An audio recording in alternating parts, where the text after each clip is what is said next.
Now I am audible. मेरी आवाज मिल रही है?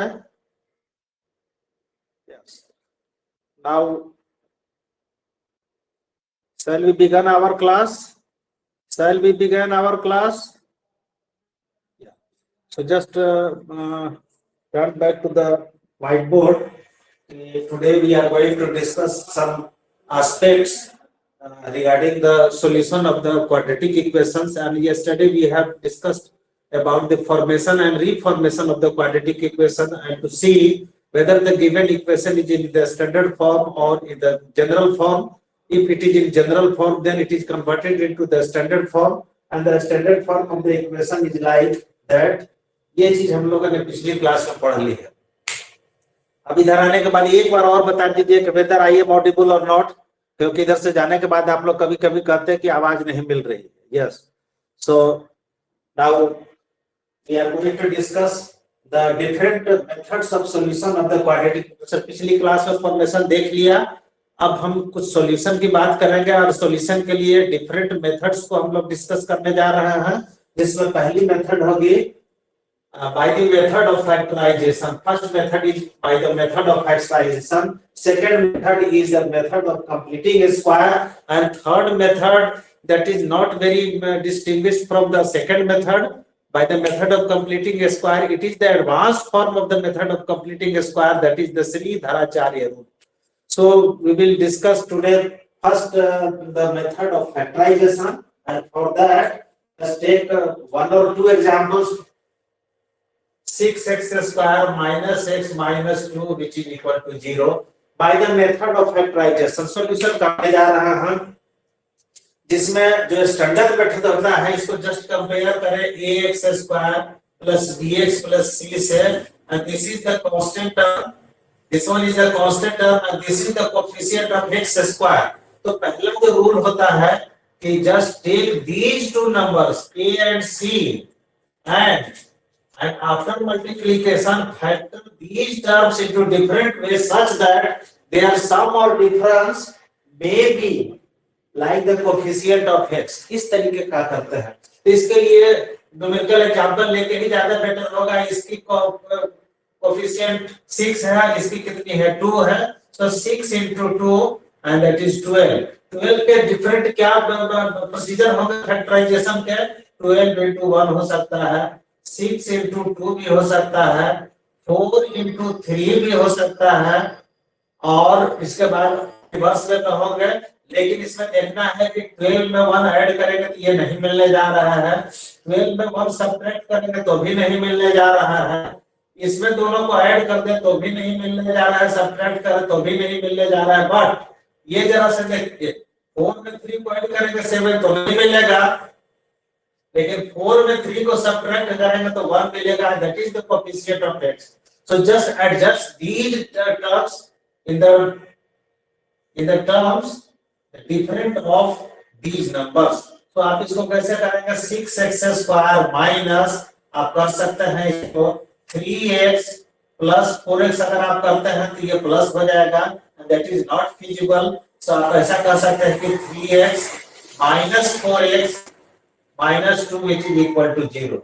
अब देखिए, अब इसके फैक्टर का फॉर्म में किया था, इसमें से इसको सब्ट्रैक्ट किया, that gives the difference minus x, and just combining these two terms separately, इन दोनों को कंबाइन कर दीजिएगा, और इसमें देखिए कौन सी चीजें कॉमन है, x कॉमन है, साथ साथ 3 भी कॉमन है, तो आप ले लेंगे यहाँ से 3 चला जाएगा, 2 रह जाएगा, इससे x रह जाएगा, यहाँ 1 हो गया, ठीक है, माइनस इसमें नेगेटिव इसमें भी है, नेगेटिव इसमें भी, just take negative from outside the bracket, यहाँ से ले लिए और 2 को टर्म को ले लिया बाहर, ले लेंगे तो यहाँ रह जाएगा 2x और यहाँ रह जाएगा 1 0।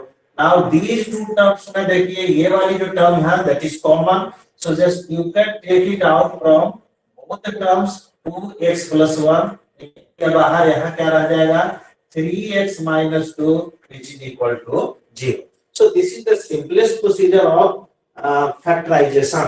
अब इसमें कुछ नहीं करना, आपको पता है कि if a into b is equal to 0, the product of two terms is 0, so separately a may be 0, b may be 0, and at the same time a must be 0 और b must be 0, ऐसा तीन conditions हो सकता है। तो अगर आप इसको इक्वेट करेंगे 0 से 2x + 1 0, that gives x is equal to -1/2। इनको सेपरेट करेंगे 0, that gives 3x is equal to 2 and x is equal to 2/3। So this is the simple procedure using which you can or someone can solve a given quadratic equation। Now just take the second equation to solve by this technique।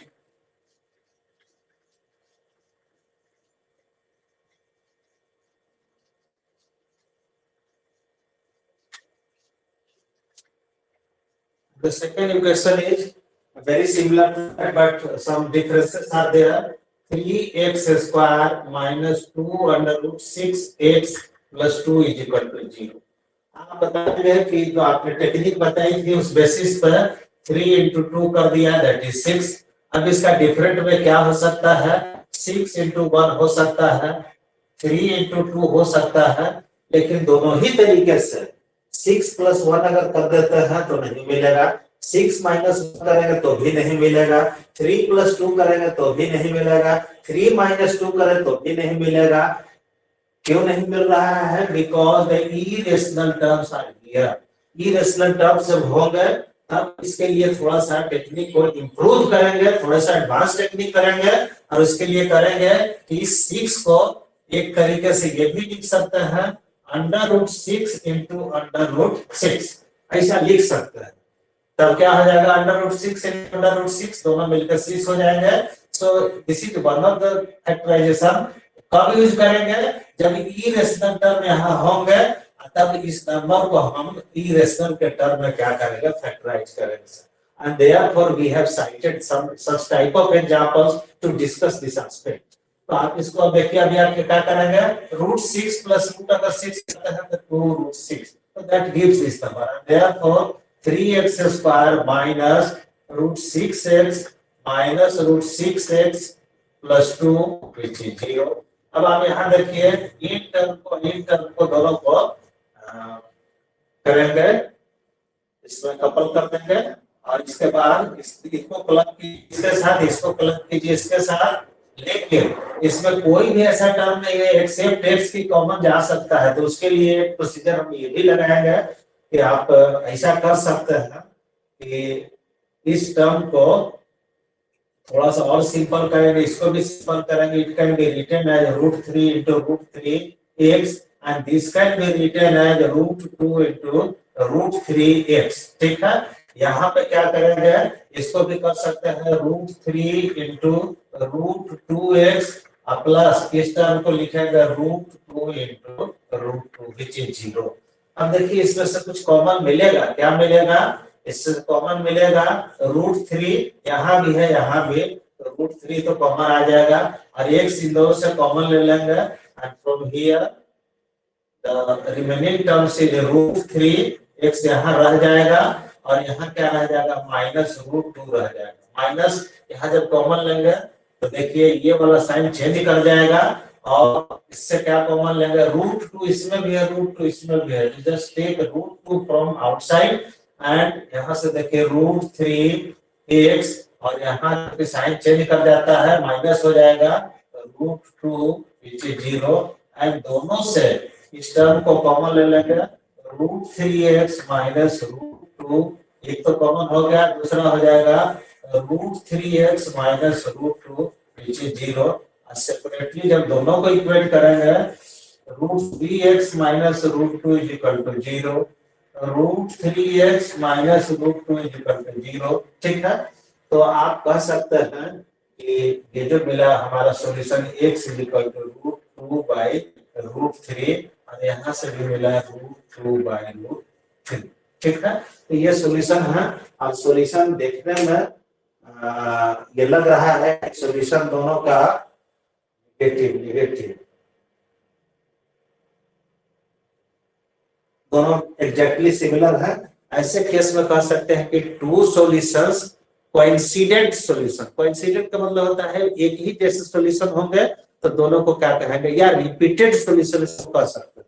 So this is the simplest way to just describe the method by factorization.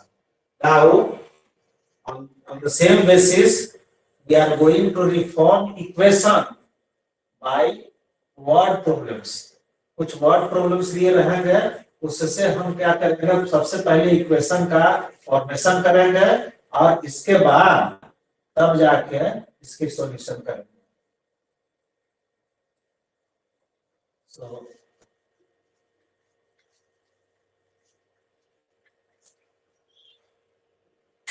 question is given here, a prayer hall of carpet area।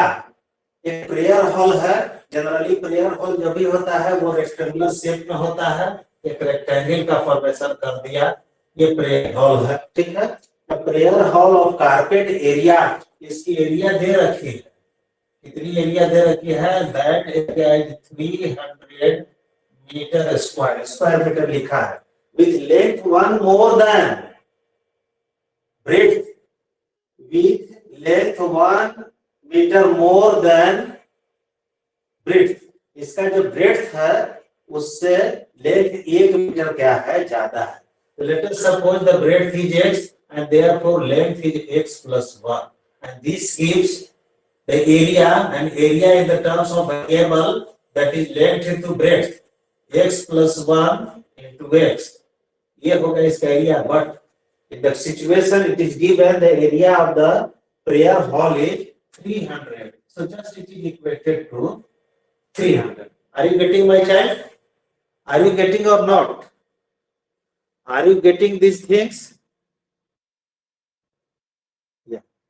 So आप इसको अब कुछ करना नहीं है, जिसको हम solve नहीं करने जा रहे हैं, because we have already discuss the method of solution by the method of factorization. अभी तक मेथड ऑफ फैक्टराइजेशन किया था, इसको ओपन करेंगे और ओपन करके इसके सॉल्यूशन, आप इसके सॉल्यूशन करके हमको बताएंगे। सो this is the one method of solution, and now let's take another example.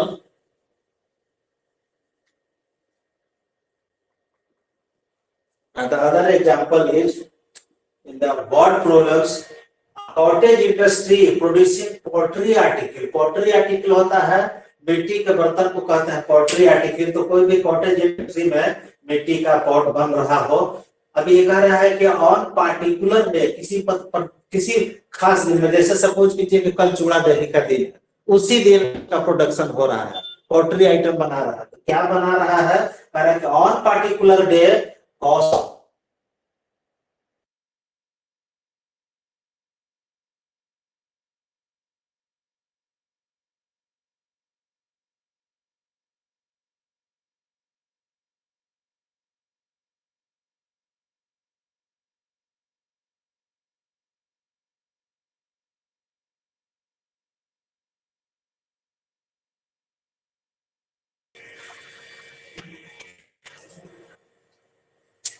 तो उस पार्टिकुलर डे में एक्स आर्टिकल प्रोड्यूस किया। अब क्वेश्चन में क्या दिया हुआ है, on particular day cost of production, इसका क्या कॉस्ट आता है, ये कह रहा है कॉस्ट पर आर्टिकल कितना कॉस्ट आता है उसका बनाने के। ये तो पता है कि x article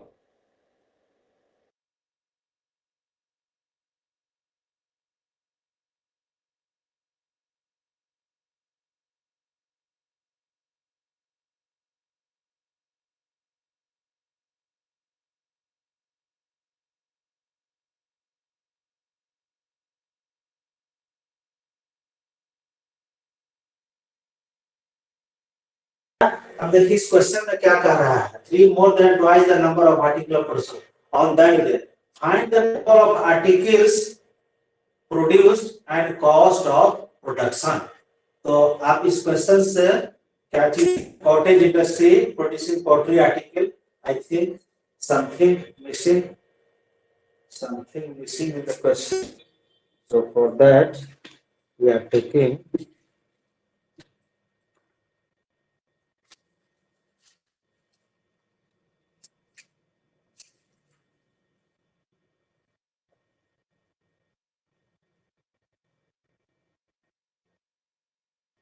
total cost of production that day. देखिए कुछ मिसिंग था, कह रहा है कि उस पार्टिकुलर डे में जो कॉस्ट ऑफ प्रोडक्शन था वो था 90 रुपीज, ठीक है, टोटल कॉस्ट ऑफ प्रोडक्शन। तो देखिए एक आर्टिकल का तो कितना कॉस्ट आ रहा है, तो एक टोटल आर्टिकल है मेरे पास, एक आर्टिकल कितने कॉस्ट है, तो एक आर्टिकल के कितने कॉस्ट हो गए, आप कह सकते हैं कि total cost is equal to 2x + 3, एक आर्टिकल का कॉस्ट नंबर ऑफ आर्टिकल से मल्टीप्लाई कर देंगे, that gives the total cost, and according to the question that is given 90, and from here you can just manage it to make the quadratic equation 2x square plus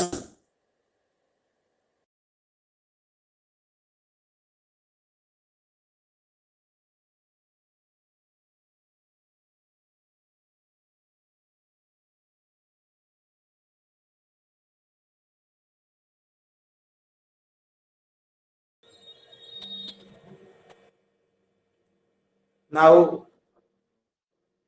you can hear me,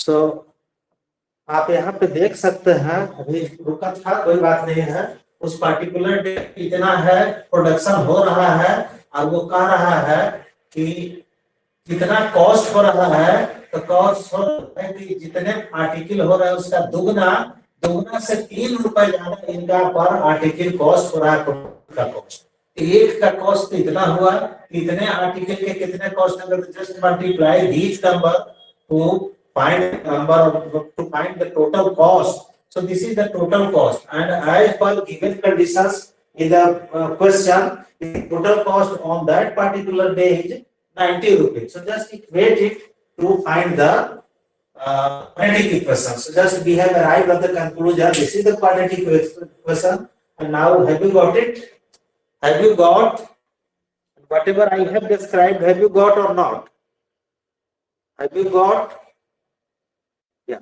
तो अब इसके बाद इसकी solution आप किस method से करेंगे, by the method of factorisation.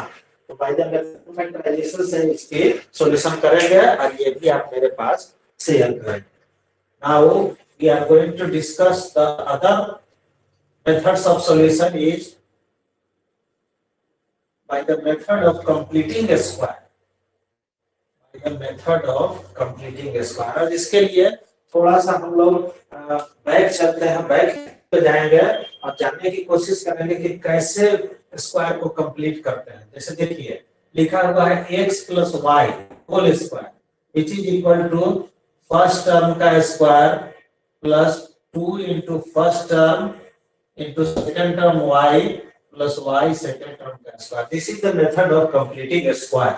अब आप जरा सा देखिए, तो अगर ऐसा दिया हो कि x² + 2xy + y² हो, इसको कंप्लीटिंग स्क्वायर कैसे कंप्लीट करेंगे, तो आप इसको करने के लिए क्या करते हैं, देखिए फर्स्ट टर्म का square plus 2 × first term, this first term and this one is y term and this is the square of second term।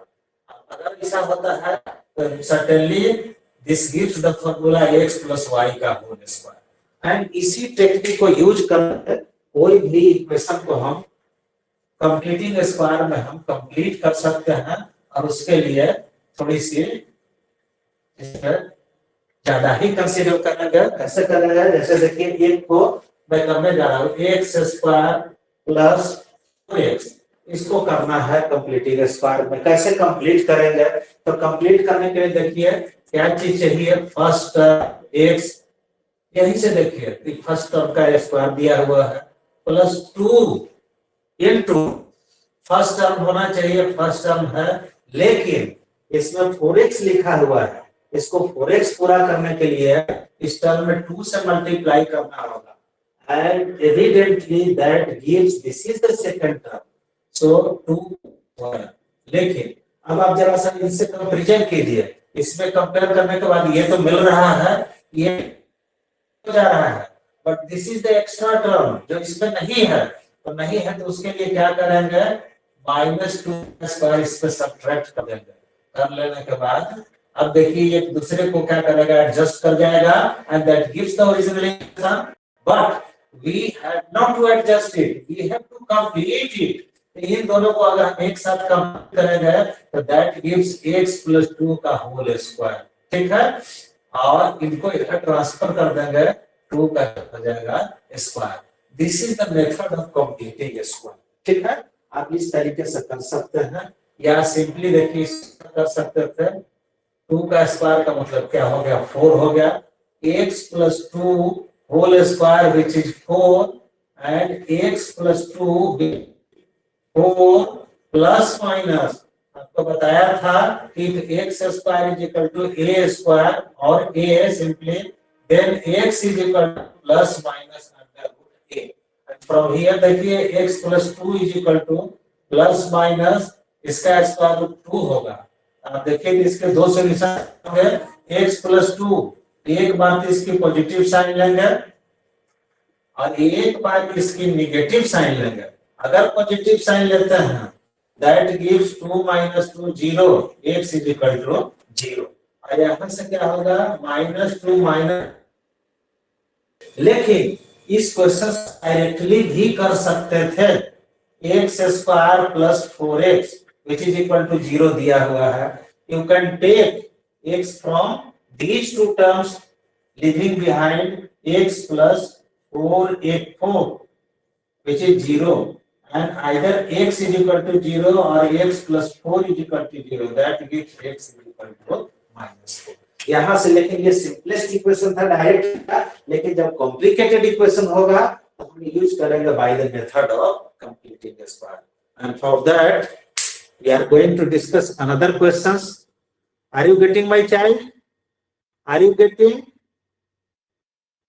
Are you getting? So next we are going to take another example to discuss the method of completing a square.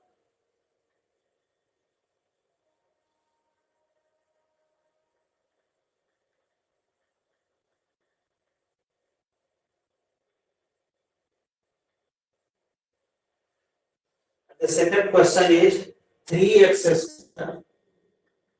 minus 5x plus 2 which is 0. अब देखिए second term में आपको हम बताने जा रहे हैं second type के क्वेश्चंस में कि जब कभी स्क्वायर के कोफिशिएंट दिए हुए हो तो हमारा पहला काम होता है कि इसको x स्क्वायर को कोफिशिएंट फ्री करना। कोफिशिएंट फ्री करने का मतलब इसकी कोफिशिएंट को 1 करना। 1 करने का सबसे बेस्ट मेथड होता है कि इसकी कोफिशिएंट से ही डिवाइड कर दीजिए। कर दिया तो क्या मिल जाएगा, इनको डिवाइड करेंगे 3x² / 3, 5/3x, 2/3 और राइट साइड क्या हो जाएगा 0। देखिए फ्री हो गया, x² - 5/3x + 2/3 which is 0। अब एक चीज और भी आप कर लीजिए, इन टर्मों को छोड़ के इसको हम शिफ्ट कर देते हैं right side, x² - 5/3x which is equal to -2/3। इतना तक कर लिया। अब कर लेने के बाद इसमें प्रोसेस जाएंगे, फर्स्ट टर्म का square -2 into first term x होना चाहिए, हो गया। लेकिन अब सेकंड टर्म क्या हो such that these terms may not change, इसको चेंज नहीं करना, चेंज ना करना चाहिए, किसी भी हालत में इसको चेंज नहीं होना चाहिए। तो उसके लिए किस तरीके की एडजस्टमेंट, नेगेटिव रख दिया, 2 कंप्लीटिंग स्क्वायर करने के लिए 2 एक फैक्टर होना चाहिए लाया, फर्स्ट टर्म होना चाहिए कर दिया। अब सेकंड टर्म को देखिए क्या होना चाहिए, सेकंड टर्म को देखिए 5/3 6 अगर हम कर दे 5/6 तो 2 से देखिए बैलेंस कर जाएगा, 3 रह जाएगा.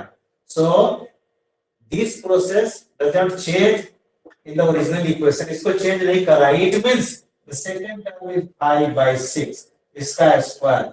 जब इधर ऐड किया तो -2/3 पहले से था, इस तरफ इसको ऐड किया तो इसको बैलेंस करने के लिए 5/6 को इधर भी ऐड कर दीजिए square. And this gives x minus 5/6 का स्क्वायर. राइट साइड क्या होगा? -2/3 25/36. इन दोनों का एलसीएम ले लीजिए. 36 minus 24 5 that gives 1/36. And from here x minus 5/6 square which is equal to 1/36. And from there x plus 5/6 अगर करेंगे तो plus minus under root 1/36 that gives plus minus 1 का स्क्वायर रूट 1 होगा और 36 का क्या होगा? 6 होगा. सो आप इसको सॉल्व कर सकते हैं. x minus 5/6 which is equal to 1/6 plus ले लिया. x minus 5/6 दूसरे के लिए -1/6 ले लिया. That gives the two solution. In this method we have discussed about the different aspects from those questions which we have discussed earlier. इसमें देखिए दोनों में डिफरेंट टाइप का सॉल्यूशन मिल रहा है. तो ये जो केस मिल रहा है इसमें डिस्टिंग्विश्ड रूट हम इसको कह सकते हैं कि this is the distinguished root for. So I think we are moving beyond the time limit. So tomorrow we will discuss more things. So many thanks to be just being with us. Goodbye, my child. Tomorrow we will meet at the same time. Thank you.